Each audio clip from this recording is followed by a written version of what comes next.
All right, everyone. Welcome to our lesson for this week. We're talking about America after the war.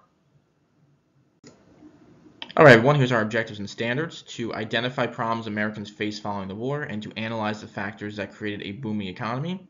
And we have our standards as well, so please take a look at them. Okay, our vocabulary preview: we have suburbs, Dixiecrat, and the fair deal.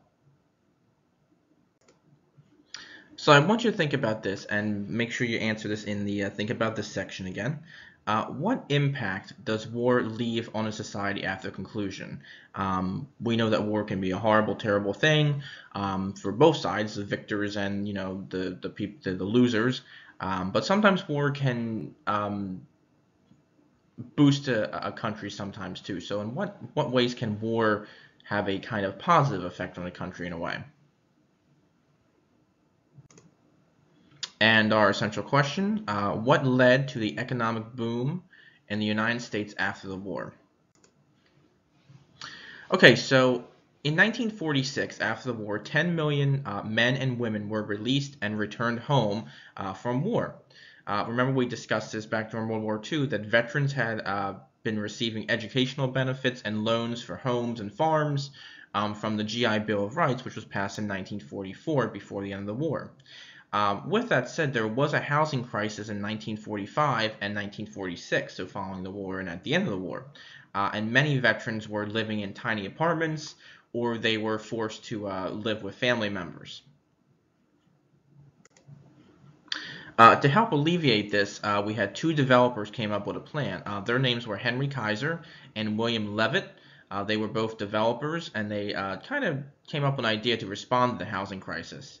Now, Kaiser mass-produced houses using assembly line production techniques, which made houses cheaper to own and buy.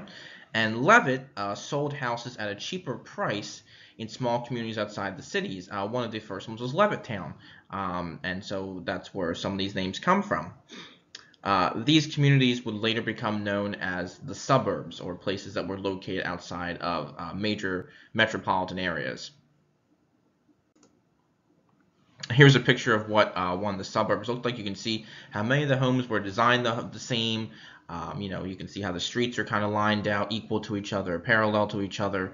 But again, these were small communities that we know as suburbs, and obviously we still have suburbs today. So this is beginning of suburbia, as they call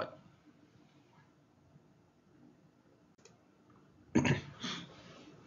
Now, the country went from a wartime economy to a peacetime economy, and that can be difficult for a couple of reasons. Many Americans found themselves without jobs at defense industries because since the war was over, a lot of these people were not needed anymore to work, so many of them were laid off and lost their jobs. Remember that we also have veterans coming home from war who are also looking for jobs. So we have laid off workers and veterans competing for jobs, so a lot of unemployment at the time. Another thing that was going on was prices were skyrocketing as demand for limited items increased. Things like coffee and sugar that people couldn't buy during the war because they were limited to those resources for rationing purposes. As people are not able to buy those things, demand is increasing and prices are going to skyrocket. Now, to kind of help alleviate this problem, Congress is going to put in price limits like they did during World War II to help with the rising costs, and this will help alleviate some of those issues. Okay, now to kind of help with the recovery during these economic hardship times, Americans had saved money during the war. Remember, we talked about that during World War II. Since people weren't able to buy as much or spend as much, they're able to save their money. With the savings they now have, many were able to afford things like automobiles and houses. So despite early economic struggles, Americans began to bounce back, and this post-war boom is going to start. Companies began hiring to keep up with the demand for goods. So since people were demanding more things, companies are going to be able to hire more people. And also with the defense industries that we talked about on the last slide, this growing concern of the expansion of the Soviet Union helped defense industries also hire new people and expand as well.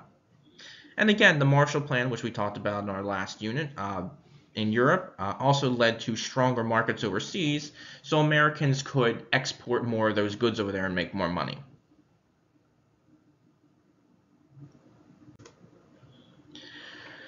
Okay, so we're still gonna, like I said, the post-war economy is booming, it's starting to grow, but there are still other economic struggles, and one happened to be with labor. So, despite positive growth, President Truman had to deal with other economic conditions. Like we just said, he had to deal with labor strikes. These strikes took place in, get my mouse here and draw here for you. They took place in steel, coal,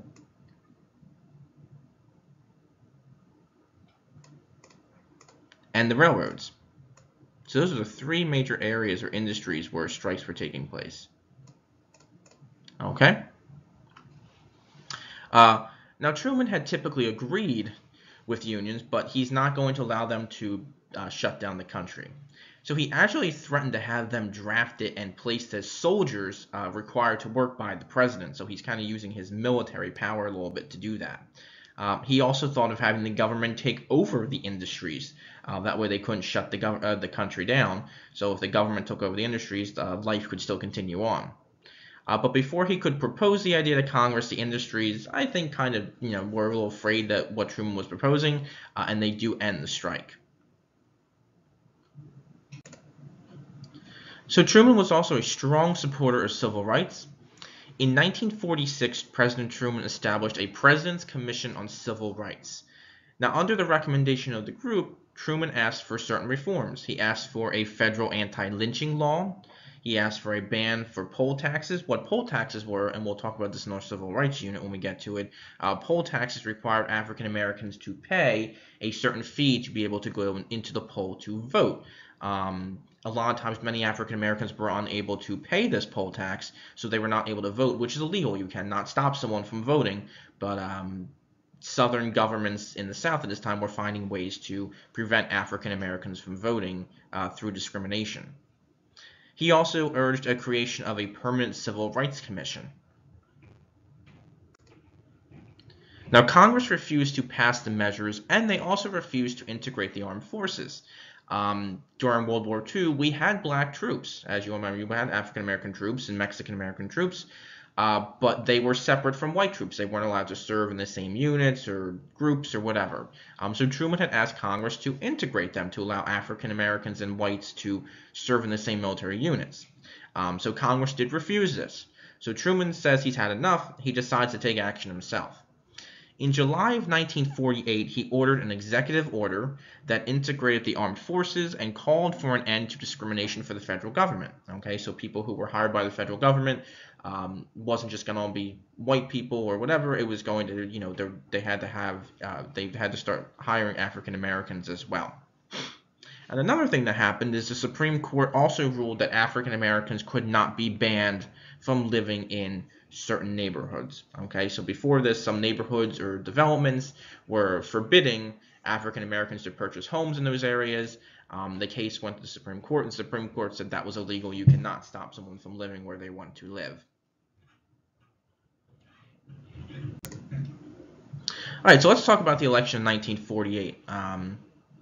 Although some Democrats were concerned about Truman's lack of progress in government or just a lot of different things that were going on, they do decide to nominate President Truman for election.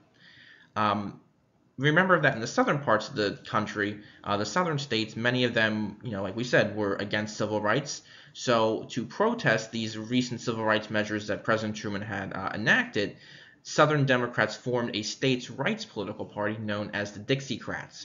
Okay, and they are going to look at a man by the name of J. Strom Thurmond. He is the governor of South Carolina, so they're going to nominate him to run against President Truman as well. There was also the Progressive Party, which had Henry A. Wallace, who was a former vice president.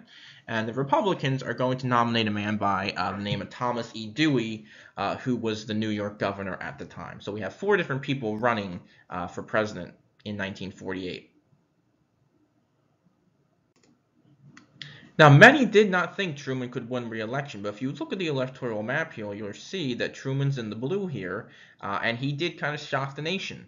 He did win a good portion of the Midwest and western parts, which is where Truman was from, a good part of the central parts of the United States, and he also did win a lot of the southern states, which many people did not think he'd be able to do, again, due to his role in civil rights. You can see Dewey won most of the Northeast and parts of the Midwest, and then we also have Strom Thurmond, who won those southern states for the Dixiecrats. Okay, and that picture there is showing you that many newspapers and things like that and the press did not believe that Truman could win re-election. So here he is holding up a paper from, I believe it's the Chicago Daily Tribune, which states that Thomas Dewey had defeated Truman. So they printed this paper ahead of time before the election results, before they came out that day. And so this is Truman obviously laughing and smiling at this because, again, many people didn't think he was going to be able to win, and the paper actually publicized this, that Dewey defeats Truman. So it was kind of a mistake on their half. So I think the media had learned from this a little bit, but in other cases they don't. Sometimes they do predict too early the results. But either way, this is one of the most historic pictures in American history of Truman kind of smiling and laughing at this kind of prediction that was wrong.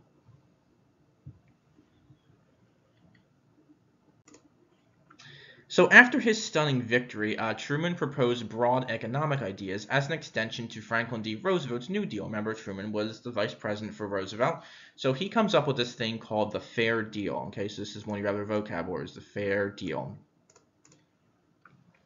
And what he called for was a healthcare insurance compulsory program that was nationwide, so requiring everyone in America to have health insurance.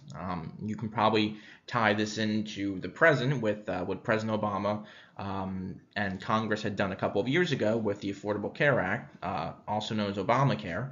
So this kind of comes to play later on in American history, as you can see, but it was an idea that was floated around prior to President Obama as well. Truman also looked to support farmers with a crop subsidy system, but both of these measures are going to be defeated in Congress. Okay, a couple of things he was able to do though in terms of this fair deal he proposed was he was able to raise the minimum wage, he was able to propose economic relief to cities, extend Social Security, and provide flood and irrigation relief to those parts of the country that needed it. Okay. So Americans faced hard economic hardships, but soon recovered with industries and companies being able to hire again. Americans are going to be able to buy automobiles and homes with the money they save. Veterans are going to be able to do those things as well due to the GI Bill of Rights. And we'll start to see this post-war boom begin to grow and expand. Truman also fought for social policies, especially in civil rights. Some of them are going to be shut down by Congress, but he is going to propose the integration, integration of the armed forces, and also banning discrimination in the federal government. And after his stunning victory in 1948, Truman comes up with the Fair Deal, which its goal was to provide economic relief to many Americans. Again, a lot of those things were not passed by Congress, but he was able to get some of them through. All right, everyone. That's all I have for our lesson. So again, please make sure you do to think about this question, which is in the beginning of the lesson, and answer the questions. And I will see and talk to you later.